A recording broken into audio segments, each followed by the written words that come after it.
नमस्कार साथियों, मैं लूनाराम और आप देखना शुरू कर चुका मेरा यूट्यूब और फेसबुक पेज।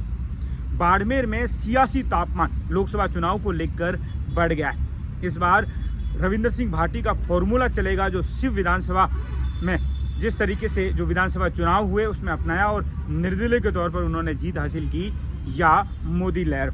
इस बार बाड़मेर का जो मुकाबला है वो बड़ा रोचक होने जा रहा है। और इतना ही नहीं, बाड़मेर पर इस बार राजस्थान ही नहीं पूरे देश की भी नज़र है, क्योंकि वो सीट है वो सियासी तौर पर महत्वपूर्ण बन गई। एक और जहां भाजपा ने कैलाश चौधरी को चुनावी मैदान में उतारा है, दूसरी ओर उम्मीदवार बेनीवाल कांग्रेस ने जिसे चुनावी मैदान में उतारा है, जिन्होंने हाल ही में आरएलपी छोड़कर कांग्रेस में आए। और जैसे ही जिस तरीके से बाड़मेर जैसलमेर लोकसभा सीट पर कांग्रेस और भाजपा के बीच में मुकाबला होना था, ये टक्कर होनी थी, लेकिन रविंद्र सिंह भाटी ने बीच में एंट्री मार दी। और एंट्री मारने के बाद में जिस तरीके से निर्दलीय चुनाव लड़ने का ऐलान किया और वो प्रचार में जुट गए, गांव ढाणी और पूरे प्रचार का जो नेटवर्क जिस तरीके से उन्होंने युवाओं के जरिए सिर्फ विधानसभा चुनाव में किया था, वो फॉर्मूला अब वो इस लोकसभा चुनाव में बाड़मेर जैसलमेर सीट पर करने जा रहे हैं और वो फॉर्मूला अपना रहे हैं। तो क्या इस बार रविंद्र सिंह भाटी का वो फॉर्मूला चल पाएगा या नहीं, या जिस तरीके से पूरे देश में मोदी लहर की जो चर्चा है वो चलेगी। अब मोदी लहर वर्सेज रविंद्र सिंह भाटी का जो टक्कर का जो मुकाबला है वो देखने को मिलेगा कि जीत किसकी होती है। क्या भाजपा बाजी मारेगी, क्या कैलाश चौधरी एक बार फिर जीत हासिल कर लेंगे, या रविंद्र सिंह भाटी विधानसभा चुनाव में जीत हासिल करने के बाद अब लोकसभा चुनाव में भी जीत हासिल कर लेंगे।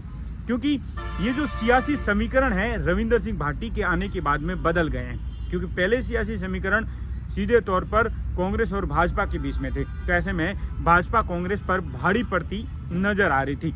और एक और जहां मोदी लहर का माहौल, और दूसरी ओर जिस तरीके से राजस्थान में भाजपा की सरकार, उसके बाद में केंद्र में मोदी सरकार और मोदी लहर का माहौल, और उस बीच में ये कहें कि कांग्रेस और भाजपा के मुकाबले में कांग्रेस भारी।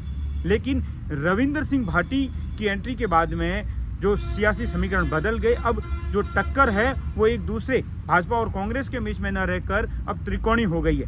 अब रविंद्र सिंह भाटी भी दोनों पार्टियों को टक्कर दे रहे हैं। और जिस तरीके से सोशल मीडिया पर लगातार उनकी सभाओं के वीडियो फोटो जो आ रहे हैं, सोशल मीडिया पर वायरल हो रहे हैं, उनके डायलॉग वायरल हो रहे हैं, तमाम चीज़ों को जिस तरीके से लोग पसंद करने के साथ साथ में सबसे बड़ी बात है चर्चा होने लगी है लोकसभा चुनाव में रविंद्र सिंह भाटी की। तो ऐसे में क्या होगा, ये सियासी गणित कौन जीत की बाजी मारेगा ये तो देखना होगा, परिणाम जब आएगा तभी। लेकिन हाल में जिस तरीके से त्रिकोणी मुकाबला है वो बढ़ता जा रहा है और ये सियासी गणितें इसी में उलझ कर रह गई है कि क्या एक युवा रविंद्र सिंह भाटी दोनों पार्टियां कांग्रेस और भाजपा को टक्कर देने में जो कामयाब होते जा रहे हैं, क्या वो इस बार लोकसभा चुनाव में जीत हासिल कर पाएंगे या नहीं। वर्सेज का जो मुकाबला है वो पूरा होगा या नहीं, कौन जीतेगा कौन हारेगा, इस पूरे जो सियासी गणित में जो छुपा हुआ राज है वोटर के हाथ में, जब वो सामने आएगा तो बहुत कुछ तस्वीरें साफ होगी और पता लग जाएगा कि इस बार रविंद्र सिंह भाटी का दम चला या भाजपा की लहर।